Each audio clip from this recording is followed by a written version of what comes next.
Held in compliance with the Open Public Meetings Act, Chapter 231, Public Law 1975. Adequate notice of this meeting has been provided to the Coaster and Asbury Park Press. All notices are on file with the board secretary. Tuesday, July 9th, 2019. Chris Avaloni. Here. Russell Lewis. Here. Daniel Harris. Here. Eric Gallupo. Here. Brittany Ashman. Here. Chris Gonzalez. Here. All right, just a few housekeeping issues. First, if anyone's here for the charter school or for 306th Avenue, these applications are not going to be heard tonight, and they will be carried. First, I'll make a motion to approve the minutes of June 11th, 2019. I'll second. All in favor? Aye. And for the College Achieve situation, we're going to be, you agreed, Mr. Karras, to notice for that particular application, so we'll carry that to, make a motion to carry it to September 10th, 2019 with further notice.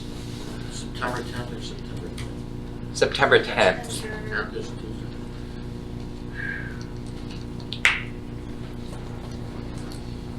September 10th. Okay.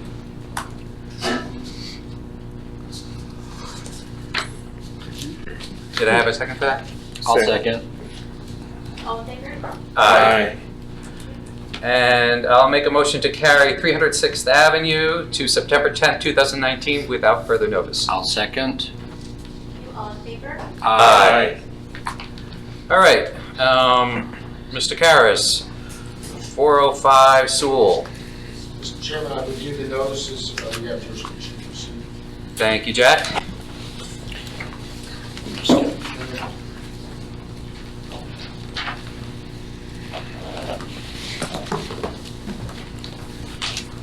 Thank you. Is your application 306 also? Yeah.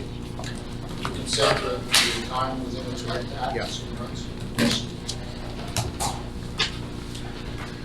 If I may, Andrew Karras of the firm Fox Rothschild on behalf of the applicant here tonight. Originally, when this application was submitted, it was submitted as a joint application between 407 Seawall LLC and 405 Seawall LLC. We have now since bifurcated the application, reason being the property owned by 405 Seawall, which is at 405 Seawall Ave, Block 32, Lot 9, happens to be in the scattered site redevelopment plan. We were not aware of that. So there is a plan amendment that is pending to remove it. What happened with that plan is back, I think, 2002 or 2003, they had identified a lot of properties that had houses throughout the community that were in deteriorated condition. And they had targeted those houses for certain conditions or certain usage in the scattered site redevelopment plan. That house has long since been demolished, so it really shouldn't belong within that plan. So there is a plan amendment that is pending to remove that particular property, and then we'll go ahead with that portion of the application. Just to give the board a little brief history of what we're trying to do here. On the existing site at 407 409 Seawall Avenue is a multifamily residential dwelling. It's in the PO zone. It has 19 units in there currently. The adjacent site at 405 is a now vacant lot. It's been like that for quite a number of years. The proposal on behalf of the two was to consolidate the two lots, build a parking lot because there is no existing parking for that residential dwelling. So we're looking to do that. We'll come back with that, assuming that the plan amendment is granted, which will then hopefully provide parking for the residential, multifamily residential dwelling. Part of the application that we're here for tonight, 407 Seawall LLC. Mr. Karras, I was under the impression that the parking lot aspect was going to be taken to the council. It is. Oh, okay. Oh, yeah, it's pending right now. Yeah. It's before that. Okay. That is correct. That is correct. So once that is dealt with, we'll come back before the board. Is it before us or before the planning board that you're going back to? It'll come back before this board at that point. Here. That is Okay. correct. That is correct. Based on their determination. That is correct. Got it. Assume that they grant the plan amendment, we'll come back here then for that property. Okay. Yeah, it's actually going to be part of this application. One's going to be contingent upon the other. That anything tonight we're making contingent upon that parking lot ultimately being approved. If that for some reason fell by the wayside, this approval would be null and void because it's contingent upon that. Because I'm We're sure. looking at This consolidating potential two lots. If there's an approval on this, it would have to be contingent upon the outcome of that being taken out of the scattered sites, then coming back for that element of the It project. doesn't make sense to hear them together once we Yeah. know whether. Well, the Not applicant really. has the option to bifurcate. Correct. You can build in whatever protections you feel you need to satisfy yourselves that nothing is going to happen that will cause dysfunctional development.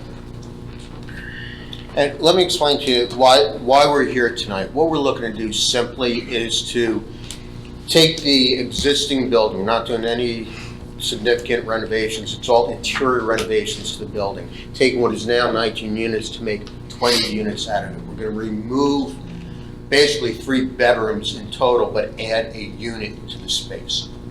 And that's the entire application that we're here for tonight. Now, since we're in the PO zone, multifamily uses are not permitted. This would be ordinarily an expansion of a non-conforming use.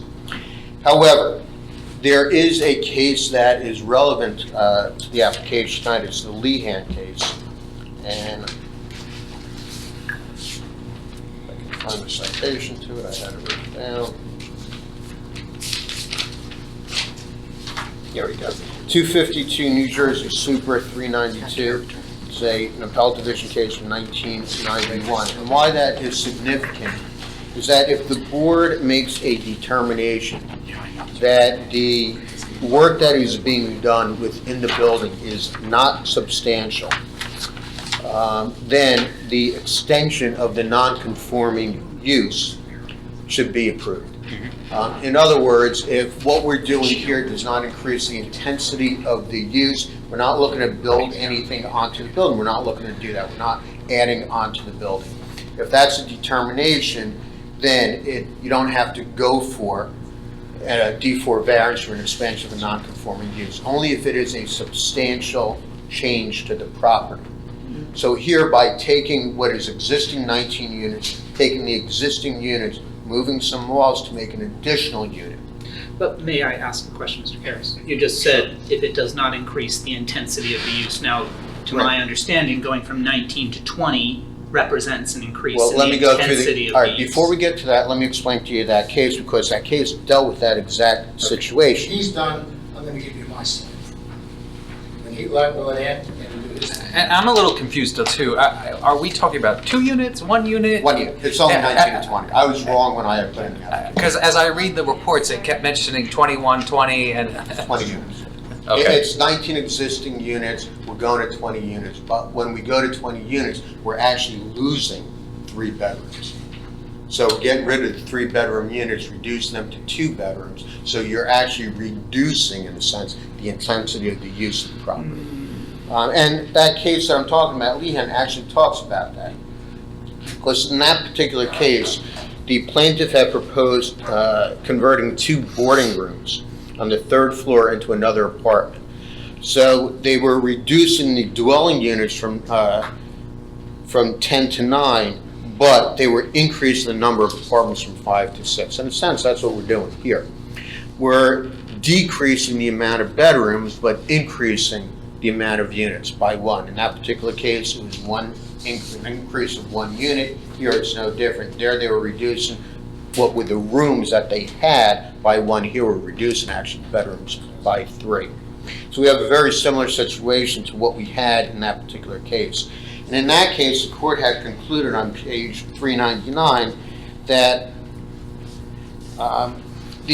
any prediction of an impact of change of the number of occupants and increase in the parking was basically speculative, because since it was so close in what was being done, the court found that it was speculative. You can't say it was substantial what was being done. The court also said technically there was a decrease in the number of living units, because you were decreasing actually the rooms that you had there.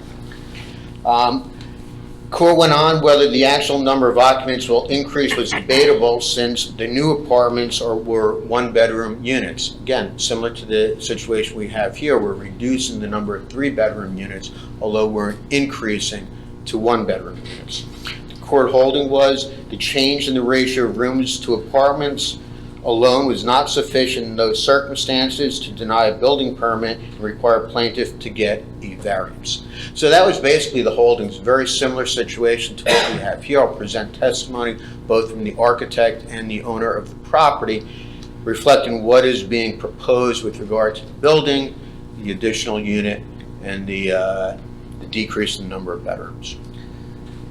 Now, that case involved a number of other issues. That case actually involved an increase in the size of the building, they squared off corners and the like.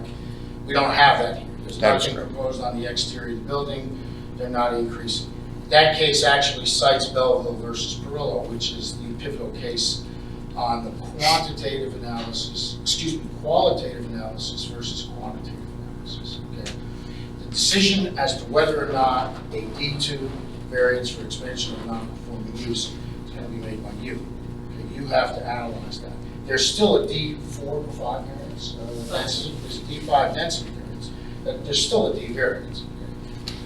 Okay? And the court there, it's fairly simple. What you have to do is you have to analyze it based on the totality of the circumstances, exactly what Andy was talking about, whether or not there's really an intensification of the use, or is it actually going the other way?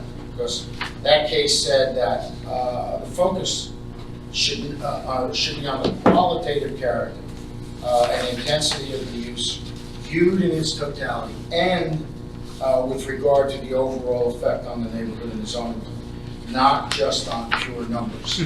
So if you determine that what you hear is an intensification or more intense use, then it's your decision to say it's a D2, it's required. And what they say is if the intensification is substantial. Right, exactly. So can I ask? It can't just be an insignificant amount. There's always some change, but it has to be in your mind. You have to be the determinative factor. You decide whether something is substantial. So you mentioned the difference between the qualitative and the quantitative analysis that we would do. And so what, in addition to number of units, bedrooms, or square footage, is parking something that we should consider as a change in intensity of use? Well, keep in mind that anything that is done here, we would agree to make contingent upon the plan. I understand, so I'm just. Right now, where we Hold have on, no wait, parking, one we second. wouldn't have parking. May I? Yeah, yes, you can, that goes. Because. You view things in the totality of the circumstances. Right, because You don't pigeonhole things. Right, because my question is really about, despite the fact that you may be decreasing the number of 3-bedroom units, and you might say that's a reduction in intensity, the required amount of parking increases as a result of this change. So, Due to the number of apartments. due to the number of apartments. Plus the adjacent lot. No, and I understand that the potential parking lot, hopeful potential parking lot next door is It's not an going to- ameliorative. Yeah. But we can't really talk about that yet. No, I understand. Even though Like, make it a condition. Even though people bifurcate, the board can't look at things in a vacuum. Okay, you can't, you don't go down the primrose path where somebody can come in and take one piece, they get it approved, take another piece, little piece, and all of a sudden you add it up and you've got yourself a camel instead of a horse. Okay? You're allowed to, you should take into consideration the totality. The applicant actually agrees to that because they're saying, hey, we know that without that parking next door, this project isn't going to go. And not only that, although the planner's report has in there that the density increases, actually when you consolidate the 2 lots, the density decreases. Where it becomes, right now, it's 82 DU per acre, it goes up to 87 on this lot. The consolidation lot brings it down to 60. My question was more about FAR. it's less about the contingency of the lot and more about what the requirement for parking is as a proxy for measuring intensity and what the required parking is. You lost me. So I'm not worried, like I understand that we'll approve or not approve the parking lot later. But we have these numbers in front of us telling us the amount of required parking, and it is different. And I'm not worried about where it's going or whether it's going to be approved later. I'm looking at the numbers, and so the question is, how can you say how can you say that the intensity isn't changing when there's a quantitative measure telling us that the intensity is No. increasing. It's telling you that there's an increase in the number of units, but not necessarily an increase in the amount of occupants in the building. That has to be developed in the testimony. The long and short of this is, so that you don't overly complicate it, okay, is that you have to think in the totality of the circumstances, whether or not what's being proposed versus what exists is a substantial increase in the intensity of the use. Okay? We know the ordinance says you can't have more than 4 units. We know that quantitatively, if you're going from 19 to 20, it's 1 more unit. And if we were just going to look at just that criteria, clearly a D2 would be required. But based on the case law, you have to not only consider the numerical data, you have to look at the qualitative data. Didn't Mr. Karras just testify that there's no increase in the testify. intensity, or didn't suggest that there is no increase in the intensity? Right, exactly. Okay, so just want to be clear that that's your position. Yeah, and in the end analysis, you're obviously going to take into consideration whether or not there's going to be parking next door that's going to decrease the parking issue, which of course is going to drive the whole project in the end anyway. So, and, Which may make all this discussion moot. Correct. I'm sorry, Which could possibly make this discussion moot unless the council agrees to that parking. exactly. If the So- council denies it, then we're any contingent approval would not be valid. It would be the contingency. So I almost feel like we're putting the cart before the horse, though. The plan amendment's going to be fine. It is moving forward. It's their risk, it's not our risk. No matter what you do this evening, the risk is ultimately going to fall on the shoulders of the applicant. Because if this were to get approved with any conditions, one of them would certainly be the outcome of that. And if that doesn't come out positive to the applicant, and that application is going to be before us for some site plan aspect of this on that parking lot, then any approval would be null and void because the conditions of the approval haven't been met. It's that simple. It's your dime. Okay, ready to go. Mr. Karras, and this might be a question for the architect. Sure. So I don't want to put you on the spot. But how many 3-bedroom units are going to be reduced? What are those 3-bedroom units going to become? And how many bedrooms are going to be in that 20th unit? We'll have our architect testify. That's what I That's what everything is about. Your question hits it all on the head. Okay. So how many bedrooms there are, what the units become, how it's laid out. Okay, thank you. And with that, I would call the salaries to testify. Mike? Please, would you like to use your affirmative testimony? State your name for the record. Michael Salaries, S-A-V-A-R-E-S.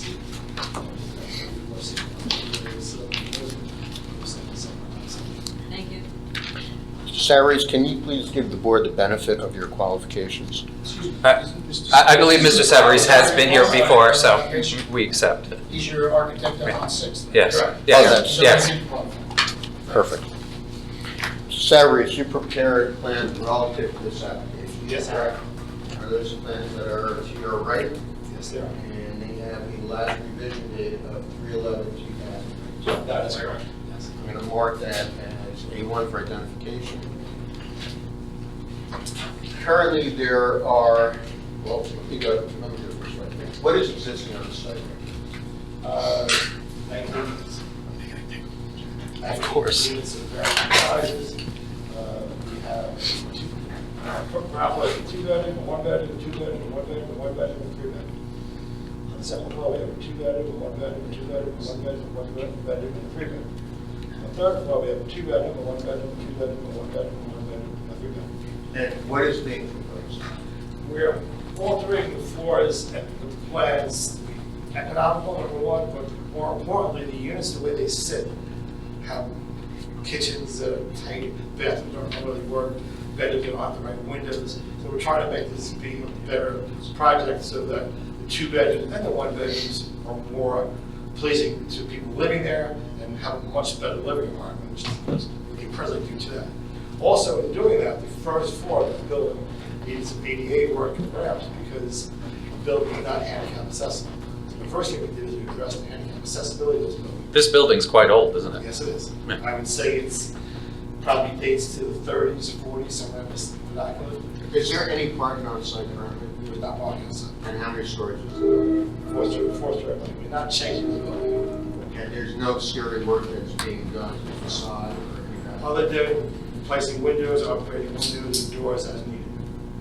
Okay, so all the renovation work is just interior alterations? Just correct? interior alterations, we can take the two plans to be available, but it's, the intent is not that to intensify the site. The intent is to make it work where all the bedrooms are the correct height and average, we didn't have before. All the kitchens are somewhat workable, which we didn't have before, and all the bathrooms have ventilation. So the existing plan does not have that. Now, on the basement floor, there's currently a 3-bedroom unit, am I correct? That's correct. And that's 1,288 One square and a feet, one. right? That's correct. And the proposal is to reduce that to a 2-bedroom unit and have it 1,055 square feet. That is correct. And the reason for reducing the size of that unit, is that to accommodate the ADA? The common ADA also accommodate additional amenities as washing, storage space.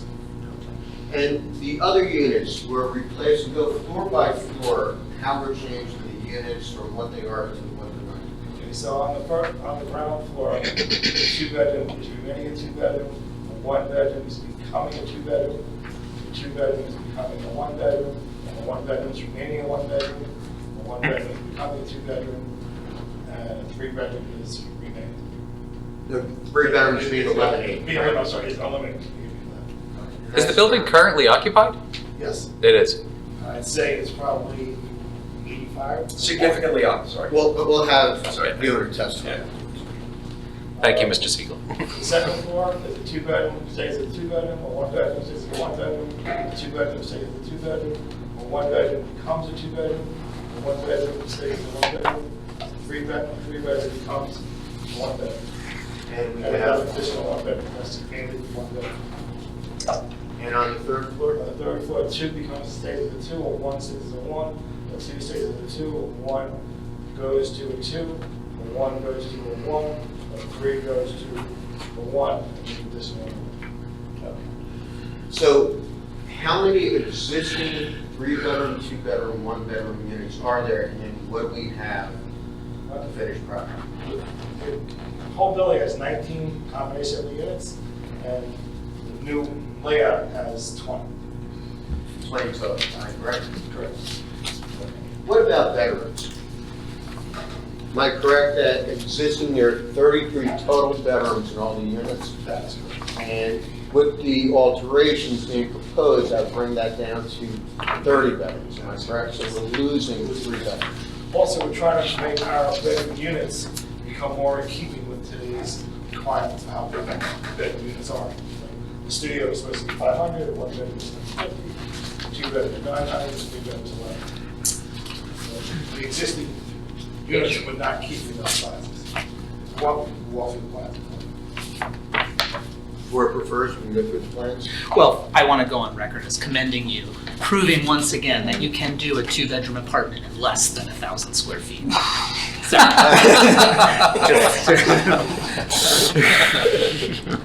That is the second time you're on record for that, Eric. I'm on record again. So basically. Thank you for acknowledging. Yes. So basically, by decreasing the amount of bedrooms, you're decreasing the density of the apartments and the amount of people that will probably be in there? No, again, you have to really look at the plan. The reason why we're getting rid of the 3 bedrooms, if we will, we'll change it around, is they were really not well laid out. They were chopped up. I don't know if they've always meant to be that way it was built, I'm not sure, but some of them are very chopped up. They don't have the correct lighting there. They don't have rooms where there should be, or rooms are very long and narrow. So we're trying to make these more marketable rooms to have a better rentable opportunity for my client. And we'll go through with the owner, the situation in terms of current rentals, who's renting the units, and how the units are being utilized. No, but my basic feeling is more bedrooms, more people. And if you have less bedrooms, you have less people. I mean, that's Exactly. basically common And sense. also, if you look at these plans, you'll see that we're trying to get the living spaces to be somewhat bigger and to have windows. If some of these living spaces didn't even have windows. So basically, we want to improve the quality of life of the Exactly. tenants. Would you mind just churning to plan A102 first floor, second, I'm sorry, you can go to A101, unit F1. Is your existing floor plans correct? Correct. Okay. So in your demolition plan here, you're showing the removal of these walls. Will you point out to me in unit F1, which you're saying is 3 bedrooms, will you point to the 3 bedrooms for me? I only see 2 and a living room. This one, yeah. That's, 1, 2, 3. is that not a living room? It's the way it was in there as a bedroom. Wait. How, the way it was in there is in there as a bedroom. Can you explain that? Wait, When we surveyed the space, just so you're basing, go ahead, I'm sorry. when we surveyed the space, this was outfitted as a 3-bedroom unit. And it was sold, not sold, rented as a 3-bedroom unit. Is there a door? There's no door. There's no door there. So that's a dinner. It's a living room. And whether or not somebody chooses to use that as a bedroom, This is how my client bought the property. I understand that. However, it's not a semantic issue to look at these plans and whether you call it a 3-bedroom, there's no door on that 3rd bedroom. And That's part of what my client is trying to eliminate, how these units were being used. But Can we go into that? it is a substantive issue, correct? Because when I look at these plans, if the building were vacant when your client looked at it and he walked through a unit and saw 2 rooms with doors and one that has an open flow-through floor plan. What's that? the CO situation? I'm sorry? What's the CO for that? Oh, can we swear Donna in? Yeah, what's the certificate of occupancy? For that, For that particular unit, do we have a CO on it? This is the room. we can have Mr. Siegel testify as to all that. Why don't we have him sworn? Please raise your right hand. Well, You swear affirm the testimony you give during this bedroom is defined as one. I do, yes. State your name for the record. Peter Siegel. And That's, oh yeah, that's no I'm question. going to follow up to your question. You go to sheet 105. Sheet 105. No, I understand what you're trying to do. I get that, and I agree that it does make a better layout. No question. It's, and something I think that is probably more marketable. May But I you're ask not- the question that was asked by a couple? You're not sworn in yet. Yeah, he was. Yes, Yes, well, let's see it. I'm sworn. So if I may, and thank you. So the question was, is there a CO, and what is a CO? So there are when I bought the building, it's a 19-unit building that I bought. I got 19 COs. That the CO for all the 3 bedrooms says it's a 3-bedroom. There's multiple people listed on the CO, which would exceed the amount that you would allow for a 2-bedroom, and not that, and which would be appropriate for a 3-bedroom. The TOT inspection report refers to the units as 3 bedrooms and bedrooms. There are conditions in those 3-bedroom, in those 3-bedroom units. We're talking about that there's no door on one of the rooms.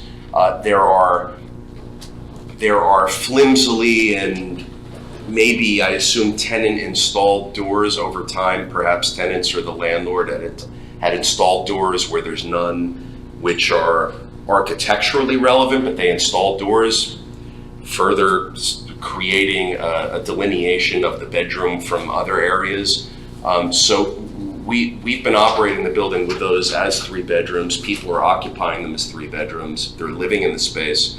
It's quite different than a 1 or 2 bedroom where someone sort of throws up a wall and they're living on one side of the wall, and hey, it's still really a 1 or 2 bedroom unit. These are specifically 3-bedroom units. I understand, go ahead. Is the square footage of 3rd bedroom still within the requirements of the city? Yes, sir. That's the key question. Yes, sir. This one does Believe have so. 3 bedrooms, 1, 2, 3, but they're not calling it 4 bedrooms. Yeah. But the bedroom's defined as a room with a closet and a window, right? Could get There's no upstairs. closet. I don't know what the definition They is. are. That's what the Please raise They your are, right hand. yes. So real estate law. There's no So closet here. technically, those are legal 3 bedrooms, forget the fact that there's no door there based on the square footage. Yes, sir. What the city requires, it's a legal 3-bedroom unit. Yes, sir. I don't know that we want to agree that it's legal If the because. city issued a CO, Then it's legal. we got But that. then we would have to see that as evidence, correct? Yeah, they're not occupying it illegally. And we're just talking. Now, does the CO, if it says there's 3 people, the CO isn't saying what number of bedrooms they're living in? Ask this individual what the CO said.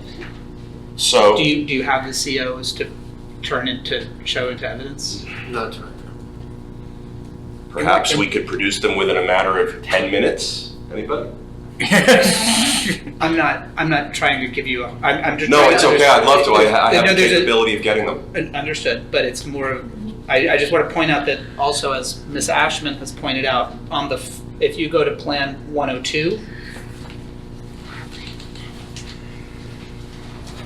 your same 3-bedroom unit has an extra room. Can you, So that, yeah, we're talking about that line there on the north One, two, southwest. 3. There, And now that same room that you're calling a bedroom on the first floor is a living room. This is a little. Correct? Yeah. Now, go back. So back to the first same floor. unit on the first floor. Where That that, 4th room is not part of that unit on that floor, and you're calling the living room a bedroom. well, we're calling, if I may, we're calling the same space that exists upstairs in a completely different unit. It's not the same space. There's a room missing.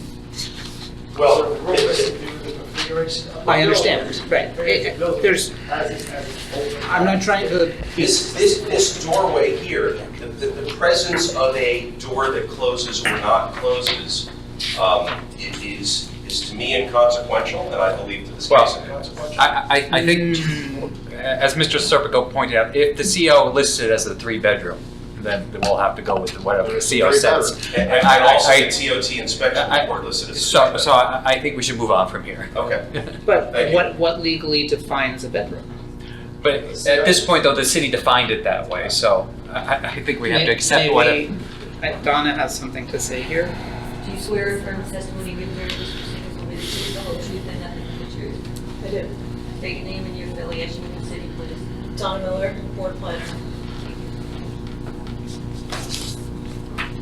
So, essentially, yes, he may have a CO for this unit F2 and this other unit F1 that's shown on the existing floor plan as occupied by a certain number of people. That doesn't necessarily say how many bedrooms the unit has.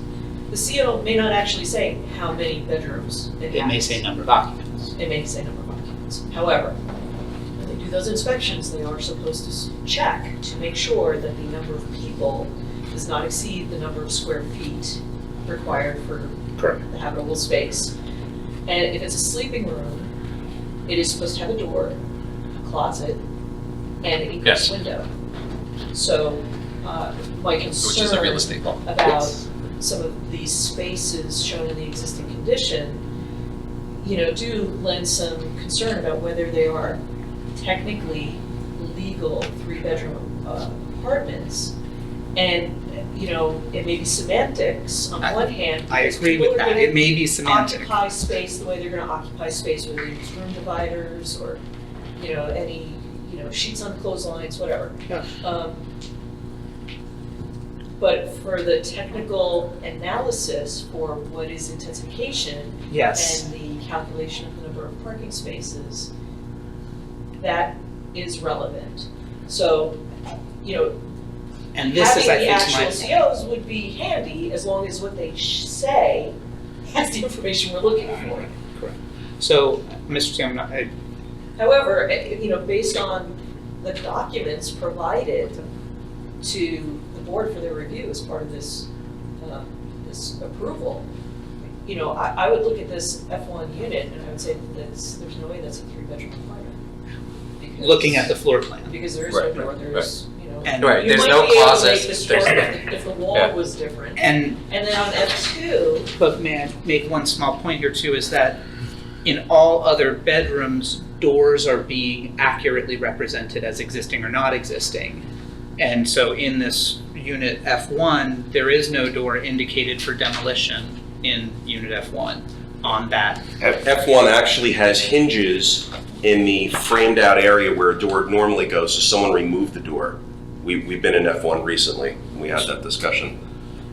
Well, I understand, but Yeah. we're trying to make sure that Yeah. we're looking at the correct numbers for the calculation. I'm not Fair trying to enough. be Also, difficult. just to the board planner's point about closets also being another one of the criteria.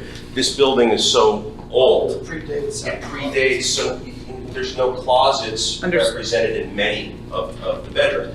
So And what you're talking about is what, it's, from what we understand, CO is issued, the state inspection has it as a 3-bedroom. But even if it was a 2-bedroom, then what we have are 32 existing bedrooms going down to 30.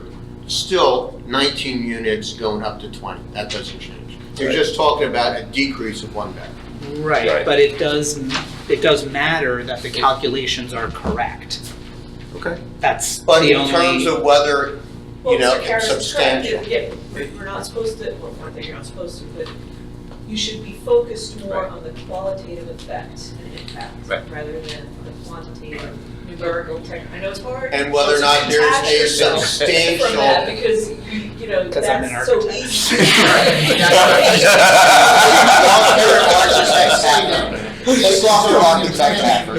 You're thinking architecture, this is zoning plan. This is more conceptual as opposed to. I'm also the planner, And, you know, my life is the code, right? Yeah. So No, I it's get it. hard to I- distance yourself from the code. That goes as bad as me It's saying my really life is impact. the law. So if you leave your architectural hat on, just look at the big picture. No, I understand, but I want to point. I'm Finish. pointing out that Go to record. that we have to bring up these issues. I'm not trying to be difficult. One at a time, please. So we get to the record. My client's not substantially increasing units. There's no intention to increase the units. We're doing it because the way the floor plan works, and we're better having another 1 bedroom. Take 2 to be a 3. And what we're doing is we get these departments have better quality of life. That's what we're doing. We have less people and a better quality of life. You gotta look to the old plans. So your kitchen's not working. I'm not disagreeing. And the determination is That whether or point. not the alterations represent a substantial intensification of the site. It's not. But I have a question. Yes, sir. And further complicate that is not really, but just one other step. In the, whether or not you deem the change to be substantial, increase or decrease, is fine. If you can decide, when in doubt, you, Furlough case as well as Cox tells you, go the conservative route. But all that does, in the end, it just says you gotta have a D1 variant, D2 variance as opposed to, doesn't factually change. Well, I actually, have just a very basic question, really basic. Wait 1 second. Why not just stick with your 19 apartments, renovate the 19, why go up to 20? That was gonna be the next question. I really need to understand, why go 19 to 20? Okay, makes sense. Okay. You've heard the architect mention how the current apartments are laid out, and how they flow, and how they're usable or not usable. So these units have, we're going to upgrade all plumbing and electrical systems, because that's also from the 40s. And you could do that for 19, you don't have to have We 20. could. We could. So the 3-bedroom units that exist on the first, second, and third floor, there's 1 3-bedroom on each of those floors. Well, that seems to be in dispute if they're 3 bedrooms. alleged But 3 bedrooms. The alleged 3 The alleged bedrooms. 3 bedrooms. But we will move on from there. Thank you. They are, the market doesn't display a demand for 3-bedroom rentals. But you They, Hold on. for the most part, there are isolated incidents where that is the case. Who are you finding rents those units? So the existing units, The 3-bedroom, yeah. 3 bedrooms are when people are in demand of a 3-bedroom, it's usually younger people, groups of them that are sharing the unit, coupling, one couple in a bedroom, another couple in a bedroom, and another couple in a bedroom. For example, we have that in several of our 3 bedrooms now. So there's a really high intensity of use on 3 bedrooms. By comparison, the market shows a very strong and healthy demand for studios 1s and 2s bedrooms. And the two-bedroom market shows a very strong demand for single users seeking a home office and a bedroom, and for couples where, again, a home office and a bedroom, but not for a couple and a couple where there's 4 people sharing a two-bedroom. And we will seek not to have that situation in new leases. I still don't understand though why 19 to 20. You really haven't answered the question. You can look at the footprint, you can see why. No. So Yes, because then he gets another 1,000 leasable square foot unit, two bedrooms instead of 1,200. 1,500 square Correct. foot two bedrooms. which I agree with you. It's Okay. But so Can I you clarify your statement about the occupants, when you have the groups of unrelated individuals or the multiple couples? What- Is there not that many of those types of people seeking the 3 bedrooms, or? 3 bedrooms will sit on the market for a long time. When an applicant comes Is there along. the right combination of people? It's really the right applicant. What we seek for when an application comes in, we're looking for income, credit, pets, like, the totality of all of that stuff.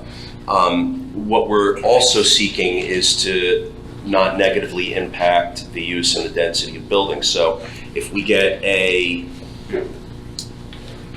person that applies for a 3-bedroom and says, hey, I'd love a 3-bedroom, I'm young, I just got out of school, my income's not great, parents will co-sign, so we meet all that criteria. And I'd like to have my 2 buddies and their significant others move in, and there's going to be 6 of us sharing the our heads start to spin at that point because we have 6 people, and it's a tough. So your answer is that you're reducing the square footage of the apartment to reduce the amount of people that may rent the apartment or live there? he's saying that he's getting more 2 bedrooms, which are more. And then the 3 bedrooms are getting more groups of younger people. If I can that are trying to rent, pack Andy, in. if I can rent them, 3 bedrooms will sit empty for a long time. Amazingly, they will. Studios rent very quickly. 1 bedrooms rent very quickly. 2 bedrooms, very popular. 3 bedrooms are dogs. Okay, basically, I understand where you're coming from with the 2 versus the 3 bedroom. I've actually rented out 3 bedroom houses as 2 bedroom houses, just basically to cut down on how much the house gets beat up. So I understand that, but what I'm thinking about is economics, okay? Obviously, you get more for a 3 bedroom unit than you get for a 2 bedroom unit, correct? Theoretically, Yeah, theoretically, you get more for a 3 than you do for a 2. correct. Okay? So why does that make sense for me? No, let me finish, okay? I'm trying to say why you're getting 20 units, okay? So from my standpoint, the money you would lose basically by decreasing the number of 3 bedroom units that you will rent out can be made up by adding that 20th apartment. Am I correct on that? That's correct. So that might be the reason you want to put it in? I mean, honest, if that's the reason, One it of the makes sense to me, reasons. and I'm not going to argue with it. I do the It's same thing. one of the reasons. I mean, the economics of running a rental property. Sure, I'm looking at those types of economic issues. So I have 5 houses. I understand where you're coming from. Okay, that's why I asked you that question. Rather than fluff it up. Well, I don't think it's fluff. I appreciate that. There are economic considerations, but as we pointed out multiple times, not to beat it to death, is that these apartments are really horrible and unusable the way they are. So we gain a little space by removing a bedroom on a unit that wouldn't rent. What are we going to do with that space? Hey, let's make a unit that flows better. Let's create a 1 bedroom where there wasn't one before. That's really all I'm looking to do. And that's going to be a 1 bedroom apartment. That 20. Yes, 1 bedroom. All right, so it's cool. But that's why I'm asking the Okay. economic approach to it. That makes sense to me. But 6 people in an apartment is 6 unrelated or 3 sets of 2 related people. Is that even allowed? Yeah, you live in Asbury, you're used to it. No prohibition on that. It used to be if you were unrelated, years ago, there were ordinances that prohibited that. They got rid of it a long time ago. So you're changing the building, doesn't have AC right now, right? I'm sorry? No AC right now? There are tenants, currently will put in window units at their option. It looks like it will have central air now, Yes. and that's not gonna alter the exterior of the building at all? It won't. Compressors and air handling equipment will go on the roof and around the exterior perimeter in the rear, I believe. Is what I'm showing. We don't have a site plan. Yeah, Colleen Hermes. And that'll be part of site plan? Yeah, we'll do that site. Well, but you're also showing 24 compressors on the roof, so that's more than. Right, there's be a roof and a handlers and they want. You're not assuming, unless you're on a second floor of another building. So, no, I'm not concerned about, I'm just saying that you're showing more than you need on the roof Right. already. And all those are your compressors. All those Go ahead, are Don. Mr. Siegel, so I'm just trying to, clarify and get us in the right direction here. So based on what you said, for this property, what has your history been on tenancy occupancy of the 3-bedroom units? Have they always been, I'm sorry, how long have you had the property? I closed on the acquisition of the property in October of 2018. Okay, so it's only recent. It's recent. Those 3-bedroom units that we're referring to 3-bedroom units are still occupied by the same people that were Okay. there when we moved. And are took over. they the 6-person occupancy, or are they random distributions? One of them is still. Another one was and has reduced down. I think 1 or 2 of the people have moved out. Another one is maybe 4 or 5 person occupancy.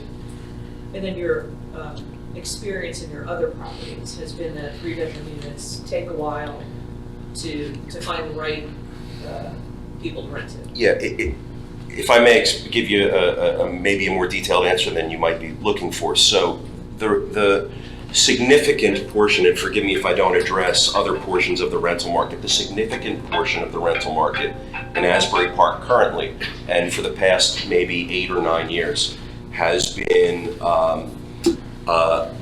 of a young 20s to young 40s age group. Significantly, I know that there's outliers.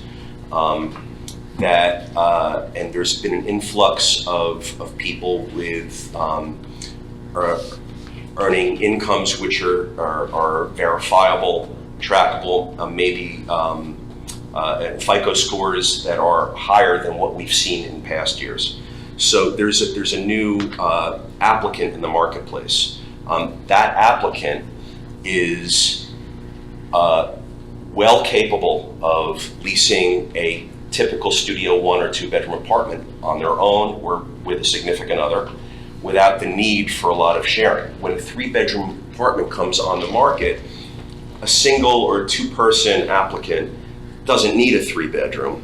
They don't want to pay for it. And so that leaves the 3-bedroom available for maybe families. We don't see a lot of families entering the rental market for garden-style 3-story walk-up apartment buildings, which is what we focus on. Houses, I know, are different. We don't have houses. We have multi-unit class 4C buildings. So either families, which we don't see a lot of, or these groups of multiple applicants trying to sort of beat the economics of and get a nice place for and share it. So those are really our 2 choices when a 3-bedroom comes on the market, and it's just they sit. They don't go. And then, so then when you have these groups of people, or do they typically drive? They have cars? Do they not drive? Interesting question also. So, Sharing, or- yeah, so, man, I mean, I could just talk for eons about this. All sorts of trends and realities are going on right now. The reality is that many people are not owning cars. Many people that come into town are Ubering, biking. If they live, this is a downtown location. If they live in a downtown location, most are choosing to do so because they don't want the burden. They consider it a burden to have a car. It's a transportation town. There's a train station here. So we You're see seeing this in your applications? we see a lot of people coming in without cars, which is funny because, as we know, Asbury Park has a crazy parking problem. So we can talk about that separately, but as far as the applicants that we see both applicants with cars and without. We have buildings with parking lots and without. So when you get these groups of sharing, apartment sharers, are they typically car people? Well, they typically, so Because they're all going to. when we get them, again, it's not the same data cluster that we have for applicants for 1s and 2s.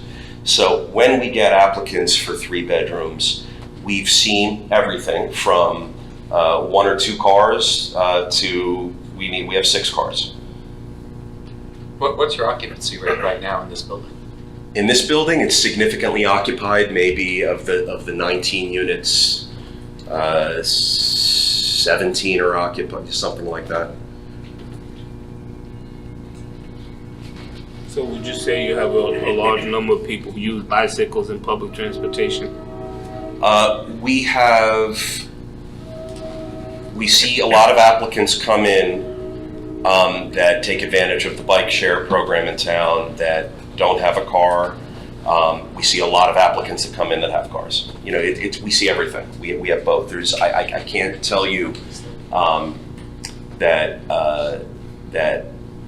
the graph is going downwards with the number of applicants that have cars, or if it's going upwards. We just see we get so many. I mean, hundreds of applications a month, and they're just all over the place. So it's not conclusive one way or the other. It just sort of depends. Like, again, month to month, whoever's applying, maybe they have cars, maybe they don't have cars, maybe they're. Yeah, but for the 3-bedroom, your question originally was about the 3-bedroom units rather than globally, market wide. So the 3-bedroom units, we do see, again, either maybe once we've had a family apply for a 3-bedroom. Again, we don't get a lot of families applying. And then the other several times, handful of times we've had applications for a 3-bedroom. It's been for multiple applicants with it to occupy the unit. And they've had, significantly all of them have had cars. So from 3 to 6? I'm sorry? 3 to 6 cars? Yes. Thank you, that would be a fair conclusion.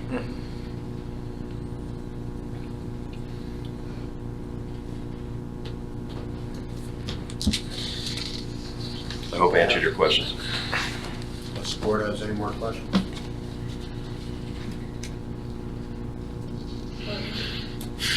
More questions if you guys will. I think we could use some more help with this, Donna. So you are the manager of this property as well? Yes. Just the owner? Yes. Okay. So describe for us the nature of how the building works, trash, deliveries, when people move it around. Currently? Yeah. Currently, tenants take their own trash and recycling out to containers provided by the landlord, which are located in the west alley of the building. Our maintenance staff then will take trash and recycling cans out to the street on the designated days. Deliveries currently happen in any one of a number of ways. For example, UPS shows up, they'll leave a package in the lobby. UPS shows up, different delivery person, different delivery guy. Throws it at the steps? Throws it at the steps or helps themselves into the building and walks up to an apartment and leaves it in front of the door. You get sort of everything. We haven't done any work yet in this building, so when you first enter this building, you come into the first 2 doors that you pass through are not locked, and you come into sort of a breezeway or entryway, I don't know what to call it, vestibule. And then you have the secure door, which is locked, where you then pass through that into the lobby where there's mailboxes and stairs in circulation. So we have all sorts of things going on in that vestibule because people have access to it, and that's all going to change if we're. Would you indicate the vestibule on A101?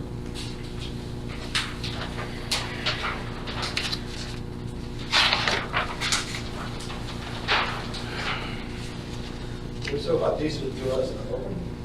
The building is present, and this is the lock that we drop in the wall, diagonal, and the existing one. So you can get up to to any floor in this. I So believe right now you can. Future will. You can just, there's no security at all in No, the no, building? there's security. There's security. You can't just walk in unless the lock is broken, but assuming there's nothing broken, you have to pass through a locked door to get into the building, but an unlocked set of doors to get into the vestibule. Wait.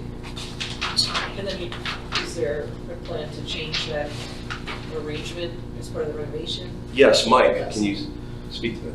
Well, right, the building will have an ADA access ramp, has a lobby, it's gonna have places that are built in for mailboxes, and a handicap lift to get to the first floor. Right, would be a handicap floor here. So, Where exactly is the lobby, Mr. Savarese? walk in with a double door, Okay. with a second set of double doors. The lobby is right here. Wow, it's a tiny lobby. Tiny lobby, but then above is also an upper lobby just because of the way the stack. So it's sort of a split first floor. A couple of steps. Okay. Yeah. So you have a lower lobby that's 9 foot by about 8 foot. You have upper lobby that's 10 foot by about 11. And this is a 4-flight walk-up? Yes. Yes. But you're creating 2 handicap accessible units on the first floor. Yes, we are. Okay. What, you've had this property 9.5, 10 months. Couple questions. One, can you tell us the turnover you've experienced during this period of time? The turnover, okay, so it was fully occupied when we bought it. We lost a few tenants out of a few apartments. So those are the vacant ones that I mentioned earlier when I was asked to what level it's occupied now. And additionally, for example, in those 3-bedroom units, I know that there was some, if you will, shuffling of the deck of the occupants in there within those roommates or whatever that housing situation was. I know that some people vacated those units. We have not yet sought to re-rent the units that have become vacant. Okay. So those have remained vacant when those people moved out. And that was pending all of this because we're sort of excited to get to work if there's an approval given. So we haven't rented those units yet. So. Okay, that's what I wanted to know. And the other thing is, once you start, if you should be successful and once you start renovations, will there be some tenants who will leave who will not come back? Because, I mean, I don't know. I mean, people gonna have to leave for the apartment to be upgraded. Simple. I don't know what they'll choose to do or what. That's all. That's something I don't know. I mean, oftentimes we'll do renovations, and people will come back and reoccupy the renovated unit, and oftentimes they won't. It's tough to, it's a case by case basis, and I just don't know what's going to happen with them. Thank you. I appreciate your honesty. There is some buildings in town that when they start renovations, they start apartment by apartment. So the way how you're gonna do it, you're gonna vacate the whole building. Good question. No, we're going to renovate apartment by apartment, hoping so. We're hoping to do vertical lines of 3 at a time. So 1, 2, 3, because you can run conduit and plumbing up. There's actually a chase that allows for the conduit to be easily run, and our intention is to renovate stacks of 3 and move like This that. is all capital improvements in the building, which will ultimately raise the rent of each of these apartments, correct? I expect rents to increase. Right now, there's several apartments that are significantly below market. So if and when those become vacant, and we do the work, and a new tenant comes in, or the same tenant chooses to come back, we expect the rents to be higher. Are you gonna provide any type of bike storage for the new tenants? Or? Yes, we are calling for storage in the basement, which is one of the reasons why we're reducing the existing 3-bedroom unit in the basement down to 2 bedrooms. And square footage is also reducing on that unit as well. We're proposing beautiful laundry facilities, storage facilities. There is quite a usable basement area there that we're hoping to take advantage of and provide amenities like that. Those things are not indicated on your plans. They're not? Nope. Okay. I'm sorry. They will be. There's a big basement, and we hope to utilize the basement for things like that. Sorry that they're not on the plans. Would that change? I don't think it has any bearing. No, it wouldn't have any on- bearing on your density, it would have Well, bearing on Keep your in mind, square footage. we don't lose track of what we're doing. Right. Very limited Right. question. Right. The application tonight is very narrow. It's only for the one unit. They have to come back to Just site talking plan 19 and 20, for this so. building. Okay? Standard for site plan for this building, when it's bifurcated, is no different than the standard for the variances. So it isn't like they can just go out and start renovating this building after tonight, because they still haven't received any site plan approval. You don't know where the units on the roof are going to be located. You don't know if they're adequately screened. You don't know about the parking next door. So this is a very limited issue tonight, that they can't just go out and start renovating the building based on the fact that they got a technical variance for density and possibly an expansion of it on a D2 basis. As I indicated, with regard to density, if it is contingent upon the two lots being consolidated, we're reducing density, reducing the FAR. So it's not intensification, it's a reduction. Mr. Siegel, I'm sorry, so part of my line of questioning before was, thinking about the trash and whatnot. So in the after scenario, and you're gonna do stuff in the basement, as far as storage and laundry, are you gonna now create a central trash collection inside the building, or are you still I don't believe so. separate cans outside? I believe, so right now, so I'm open to suggestions and change. I believe, and what I'm foreseeing right now, is that trash and recycling will continue to be accommodated by landlord-provided receptacles on the west alley of the building. It's fenced in, and it can be accessed through a side door that all tenants can have access It's to. also, You're going to address all these issues. Right. all be addressed in a I just want to make sure that they're covered Yeah. when they come back. But my concern is also, so there'll be more trash storage outside, so that's a qualitative. Won't be more trash storage. Because if the board doesn't approve the site plan with the storage that they're, that, But if it's a separate dwelling unit, I don't know, does that mean they make more trash? I don't know. That's what I'm asking. Yeah, well, the point of the trash storage and that, the board may have other feelings than when they come back for site plan. The board has quite often said, we don't like your trash storage, we want you to do it this way. Sure. So that may very well be happening. And So- not really knowing what's going to happen with the council in this particular lot, I feel like we're still a little ahead of ourselves. No, no, you're not at all. No, No, we're not. the All whole you're reason we're doing, doing. you're only going to give them one more unit or not. If you do, But how can we do that without seeing a site plan? Because we're not gonna do a site plan if we're not getting the additional unit. if you do that, you're not locked in. You keep, I know you think you're locked in. You're not locked in until you have approved a site plan, which has to be approved on a higher standard than a regular site plan application, because it's been bifurcated. So you're not locked in. It's not as if they've got the 20 units and they can do whatever they want. When they come back for site plan, for both this site and the site next door, you impose your normal, everyday site plan conditions. Because disapproval, if it's granted, will be conditioned upon that. It's not like you're backed into a corner at all. Okay? And if you turn down, if you don't approve the site plan, they say, well, that's too bad, we're not gonna do that. And you turn them down, you can't do anything unless they appeal. But one of the things that we would normally discuss too, Jack, is stormwater management and. All part of site plan. Which you have to do at the park lot. This building's not changing. We're not doing anything to the exterior of this building. That has to do with consolidation of the two lots Yeah. and then the parking lot. Agreed. And again, when you evaluate, if you get to that point and you're evaluating stormwater impacts, again, that goes to your positive and negative criteria. You're gonna not just treat it as a simple site plan approval, because it's a variance site plan. Right, So- and we're talking about impervious structure going out into that lot and, Right. You're still gonna have to And address there all part of it. all sorts of all part of it, nuances yeah. that'll be affected by how. it But faces, unless we can but- get this But those additional are unit details, minutiae. and expand the, You have to in a decide sense, whether- you have to decide whether or not it's an expansion of non-conforming use, whether or not this, if we so can't we're do here it, just to talk about them from 19 to 20 solar. Yes, that drives the whole ship for me. It drives everything.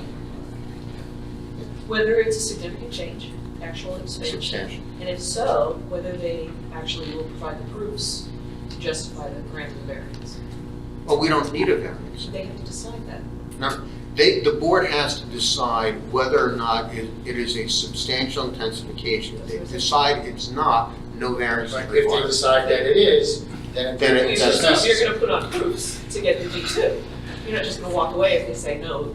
you find it That's substantial. different, but they have to make that first Yeah, the determination. threshold decision is you've gotta decide whether or not you feel that D2 is required.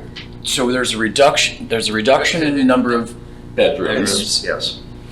and an increase in the number of units. Yes. And Eric, if I understand correctly, your question is in the removal plan Yes. of that 3 bedrooms. So you're arguing that it's actually 32 to 30 bedrooms and not 33 to 30? Is that? No, it's just, we're past that. Like, I haven't had a question in a while. Well, I'm not. I'm just trying to put the I puzzle think together. that my point was that we want to make sure that the correct Right. documentation Got has it. been provided to support Right. what is being claimed. Okay. And that was more of my issue. Got and it. how are bedrooms being counted and all of that. It's just, we should be, But as I Everything- said, whether or not you go from 33 bedrooms to 30 or 32 to 30, it's still But it increase. does make an issue for parking though, when you have an increase in units, correct? You go up in the number of parking spaces required. Based upon the testimony that was The proposed provided, number of that's- spots. So the more units, the more parking. Well, the proposed number of Not spots is necessarily. not going to be sufficient for Right. 19 units or Or 20. 20. And I think- So it's a variance regardless of the it's a parking. variance for the parking regardless, but in the case that Regardless. But the we're next providing site something. is removed from the scattered site redevelopment plan and pulled into this, it's actually an improvement It is. of anything. Yes, it is. No, we get it, we get it. You're decreasing the intensity of the use of this site, you're decreasing the FAR, you're decreasing the density, you're decreasing the parking situation. Okay, we're getting It's there. not an All right, intensification. all right. And you're improving the quality of I'll life. choose not to argue, how about that? No, by all means, continue. It looks like you No. threw a wrench in the system. I'm not sure. So we've got improvement based on deduction, right, of bedrooms. Quality of life for the tenants goes up. One extra- please let me talk. Quality think of that's life. necessary. No, I said let me talk. Quality of life for the tenants increases. Technically, if we talk about parking spaces, we're talking about 1.5 to 2 parking spaces, correct? Correct. Yeah, which is, not a whole lot that you're asking for when we talk about parking. Plus, I'm looking at the big picture. we consolidate the 2 lots, as a condition of doing that, we provide park where there's no parking. Okay, so then we've killed that issue altogether. We've actually satisfied the criteria for what you would want to do. Am I right or They wrong? won't provide enough parking, they will provide some parking. But they Okay. won't meet the actual. We've engineered required out number of 12 parking. parking spaces. We can't provide parking for the entire building, but we can provide 12 parking spaces, which is a substantial benefit in that. It's better than none. Better than none, because right now- We've already been there on other cases, better than none. No, it's in the case of Boys Club, where Right. they put parking in. Right. Even though it wasn't enough, it was better than what they had. Agree. Chill.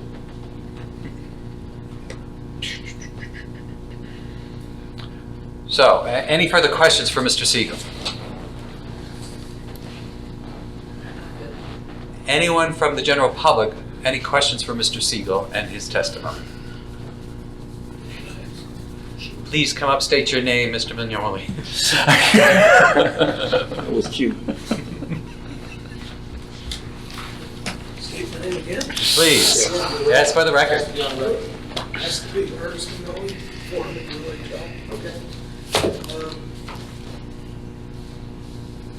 So when a building changes, No, question, I'm- Mr. I'm Siegel. asking- I just- so when a building changes ownership, you inherit the COs, correct? Correct.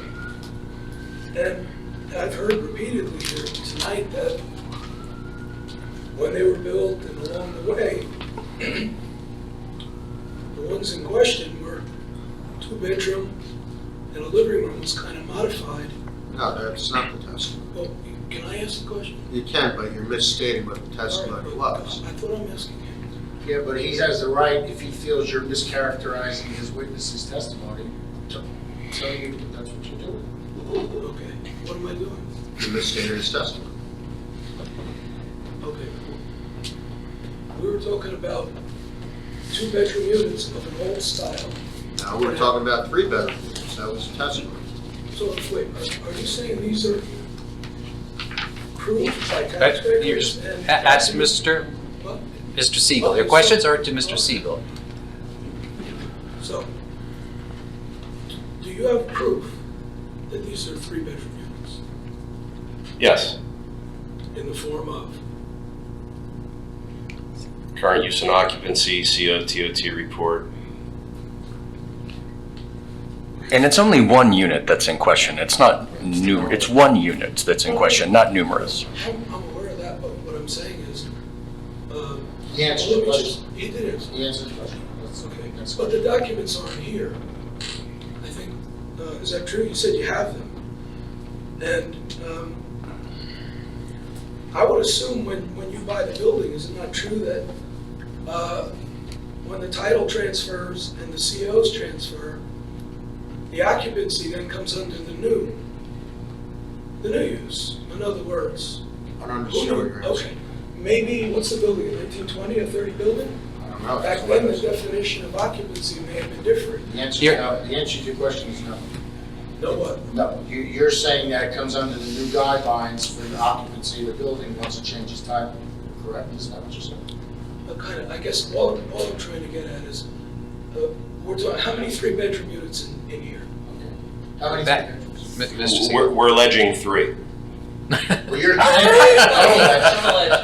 We're claiming, Yeah, thank yeah, you, we're yeah. claiming 3. Okay, so that's my issue, is a claim is just what it is, a claim.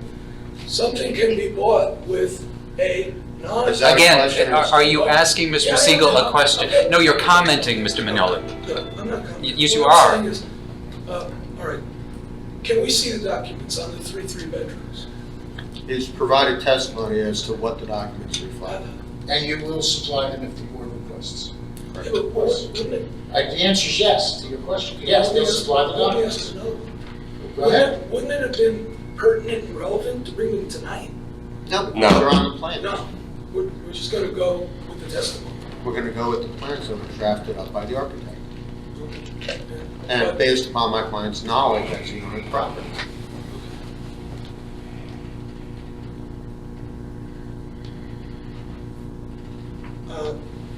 When you transfer title, I guess in an older building, it's an older building, obviously. We all know that when you renovate, you have to be very careful in terms of people living there.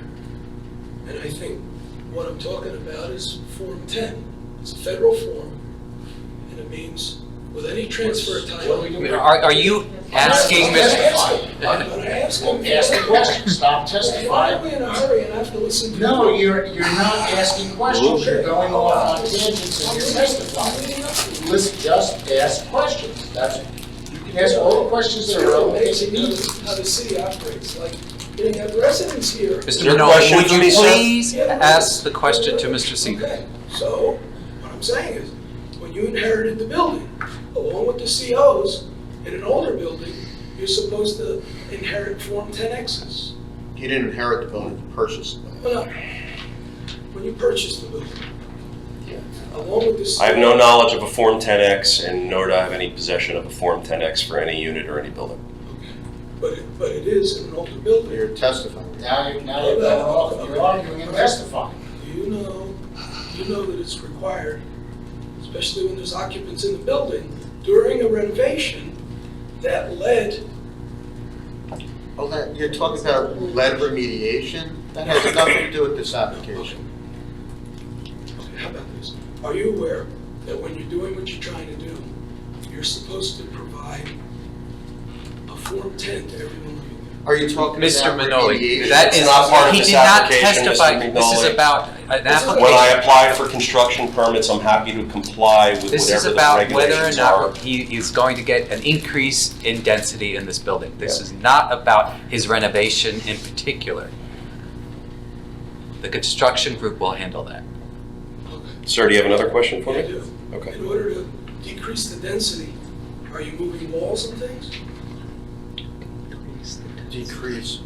Well, we said we're going from, 19 units to 20 20, units. but we're taking some units that are 3-bedroom, making them 2-bedroom. So walls are And the being net moved. result is. That's what's reflected on the plans. Okay, good, so that requires moving walls. Yes, it Correct. does. Okay, and are you aware that those walls are filled with? Mr. not a zoning Manoli, that issue. is not It's a not a zoning zoning issue. That's speculative. The architect discussed, he's a licensed architect, he told us what he's gonna do. And that's not a zoning issue.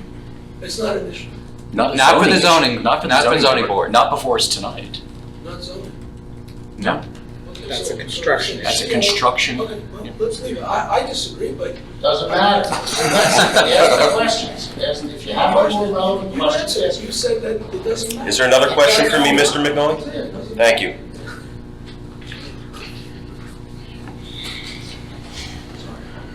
Anyone else from the public for Mr. Siegel's testimony?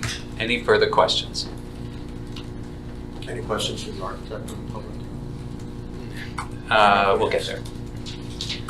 Thank you, Mr. Siegel. Thank you. Mr. Savarese, you're back up again.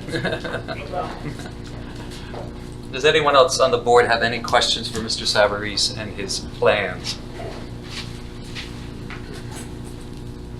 Anyone from the board, anyone from the professionals? So you Oh, are I'm sorry, Go you're adding, can you tell us about the exterior renovations, including the ramp and the new stair? Is there some issues with how? Modification of the unenclosed stair channels. No, the exterior. The exterior is a ramp and a stair. So you're, Right now, there's a walkway and some steps up in the building, a step in the front door. you showed an elevation, correct? Okay, but I'm just showing you the Yeah, plans. yeah. What there was today, a walkway, some steps, and a step in the front door. Not a legal plan.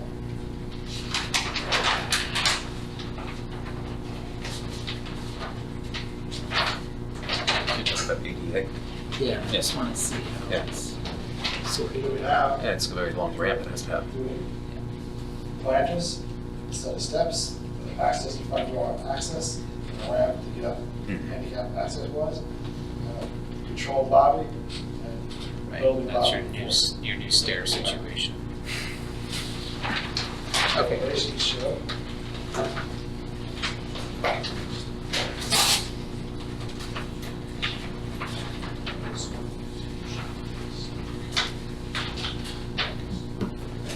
Planters, steps up, and the ramp, right to master building, and a rise around, and goes around. Trying to maintain building access and maintain this, and make these doors French balconies. Counter outside, using the court. Oh, that is an exterior change, but doesn't add. We're not adding Yeah, square adding square Now, footage. the square footage, what we're doing is Style. style. Would there be any room for a dumpster to replace all those garbage cans? When we look at the During lot, site plan, we'll we're go gonna look through at doing that. I might be putting the cart before the horse, but We'll also look I'm at the concerned. just Those things may change when we talk about, right. or when we get to that point, or if we get to that point. Hopefully. Again, Thank big you. picture is a major improvement. I understand. Very little addition. Any further questions for Mr. Savarese? Board professionals, any further questions? Sorry, so, are you doing brick pointing or any of those types of I believe we will when we determine the exterior, what it needs to be done. assessment? Right now, we're trying to get this project off the ground. Because right now, we're doing steps, we're doing a planter, we're doing a ramp, we're doing ADA left inside the building. We're doing construction. There was no way for any handicap accessible at this point prior to? No. Yeah. You couldn't even get to the front plaza. It starts with 2 steps. And you have one existing basement unit that has minor renovations, Yes. correct? But we want to make amenities of storage cages, laundry rooms, better maintenance. There was no trash chute in the building originally? I'd be surprised that usually the older buildings had a trash chute on each floor. I believe there might have been an old incinerator chute that is no longer active. Because I lived in a 1930s building in the city, and it had a trash chute. Yeah. 1890s I lived in. In the 1890s? I'm not familiar. So is the cellar included in the FAR calculations, Tom? Depends. And if they start to use it as storage space and bike storage and other things, is that, It depends. We don't know the height. right? We don't know the height above ground, right? More than The 50% floor to above. ceiling height. Yeah. That space, if it's, I assume the I apartment didn't want to would, open a can of worms, but if it's already 7'6" because of the apartment, right? which is what it would be for habitable space, then it counts as floor area. Right. And then if, But it's I already in the building. I think it's- it's included in the FAR because we have a unit down there. Well- So I wasn't sure if the entire basement is the same floor to ceiling It's thing. not, it's different. right, there seems to be some ramps. So if you increase areas that were 7 feet or less, then that would be new floor area calculated into FAR. You can actually not do, it's enough of space down there. Clean. Well, That's the catch. right, we would have to, So if there's parts of the basement that are not at least 7 feet clear height, and you make it more than 7 feet clear height, then you're technically adding floor area into the Our FAR. intention is not to add in depth, in height, or dig down out to make this basement and wash. but And that's, to use it as a laundry room, we would just make it 7'6", because it's not. that's a code issue, but, no, I mean, I guess would we get an opportunity to see the basement plans to understand whether or not the floor area is increasing? And is that necessary? I think the only way you're gonna see a basement plan is as part of site plan approval, if there are components that relate to the exterior and the Trash function of room. the site plan, you'll be. No, he's talking about a laundry room. And Right. So, No, but I think if there's a trash. Yeah, we'll do that. We'll do that, the laundry room is there existing now, there's a laundry room. We'll show a plan what we're going to do. Thank you.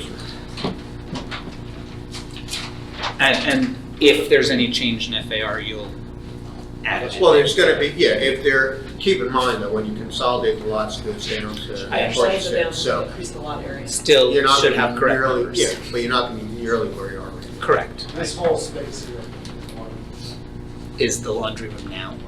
it's quite antiquated issue. I bet. Yeah, because in your existing plans, it just says not in scope. Any further questions from the board for Mr. Savarese? For professionals, any further? I'll say a line for site plan. All right, I get it, Doug. Any questions from the general public for Mr. Savarese? I guess not. Thank you. Thank you. That's your case. That's my case. All right, we also have to have open, if any members of the public want to testify. I'll open it up to the general public for comment. Please come up and state your name. Judy Hull. Judy Hull? Please raise your right hand, Ms. Hall. You swear or affirm the testimony here during this proceedings will be the truth, the whole truth, and nothing but the truth? I do. Spell your last name. Hull, H-U-L-L. Thank you. I don't know if this is for the site plan at this point or not, but, Shop will see. okay, I strongly object to the planning for this building based on the proposed parking lot to be located next to my Okay, house. well, I don't think we can talk about that For the yet. following reasons. Well, I think It's up to you. I mean, it's. Do we have jurisdiction over that? Well, you can. I mean, it is bifurcated, right? I think the comments are probably gonna be better directed to the mayor and council when they consider whether or not to take the property away from the scattered sites. Because that's where the vote's gonna be taken as to whether or not it will be. So I think the comments made there are more relevant than here. And when and if they don't agree with you, because it sounds like they might be objecting to it, when it comes back here, you would still get another opportunity on notice for site plan, that you would be able to come back and object to the site plan element of the use of the parking next to the schools. Okay, that's fine. Thank you, Ms. Hull. I don't think anybody disagrees Yeah. with my assessment, correct? Stay. Any other people from the general public for comment regarding this application? What are we allowed to comment on? You're allowed Just to. go from 19 to 20? Exactly. That's it. Exactly.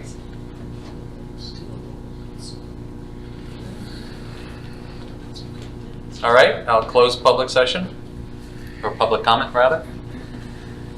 So your threshold decision is, do you feel that a D2 situation exists or not? If the answer is yes, then you have to decide D2 variance. If the answer is no, you don't have to decide D2 variance.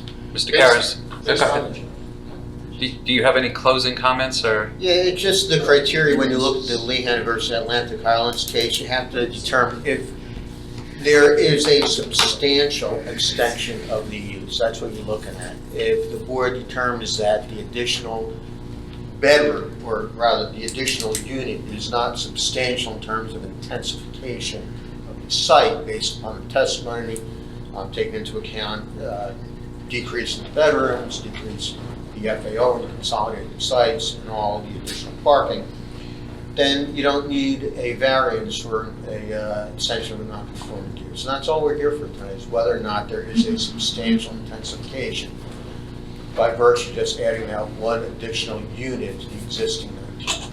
If they decide that you do need a variance, you still want them to vote on the variances. Yes. Yeah, so you'll be a two-step. It's either going to be a one or a two-step process. Okay. So, do I have comments from the board? What does everybody think? I don't see it as a substantial increase.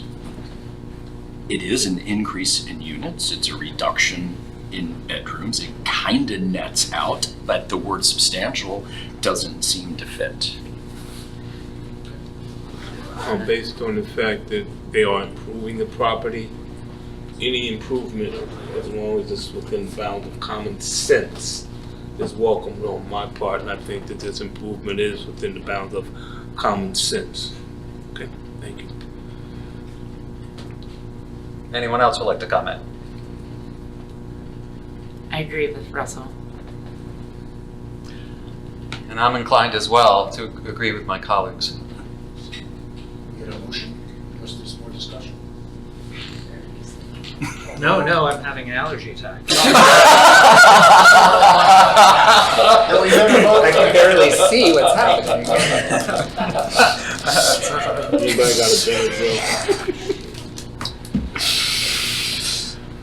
Okay, so we need a motion? I'll make a motion to approve Basically find that that we do not need. it's not a substantial change. It's not a substantial change, and Therefore, a D2 variance a is not. D2 variance is not And needed I'll second that Okay. difficult motion. for a simple decision, a difficult motion. Daniel Harris, Yes. Eric Gelso, Yes. Brittany Ashman, Yes. Russell Lewis, Yes. Chris Gonzalez, Yes.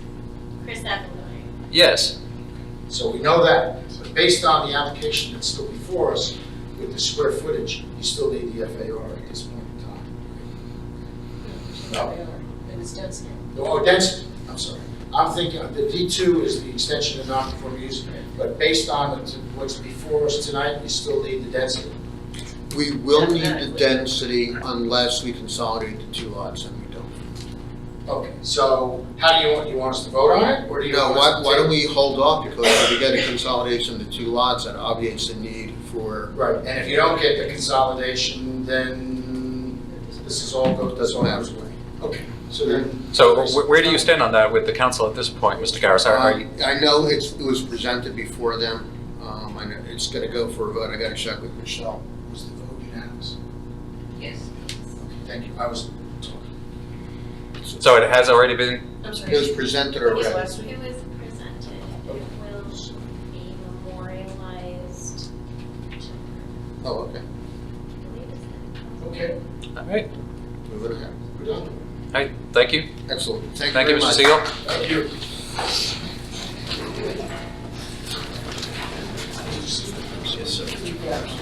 I did. Oh, okay. Yeah. I would try and get away with that. If they were the red ones, I would have tried to walk away, but no, thank you. But I really appreciate it. I'll make a motion, take a 5-minute recess. What do we have now? I What second. is next? Resolution. Second. All in favor? Aye.